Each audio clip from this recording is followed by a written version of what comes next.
What's up mga ka-cravers? So yun na nga, meron na naman tayong dumating na parcel dito.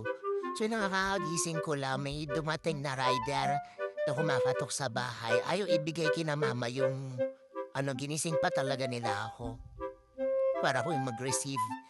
Then sa sobrang kalutanganin, di pagising yung diwa ko. Nagbabayad ako sa rider, sabi niya, "Sir, bakit ka nagbabayad?" Yung nga pala sa online pala ako nagbabayad. Then nagtatanong siya kung ano daw tong laman ng package na to? Sinasagot ko parang chili or basta utal-utal pa ha kasi hindi pagising yung diwa ko.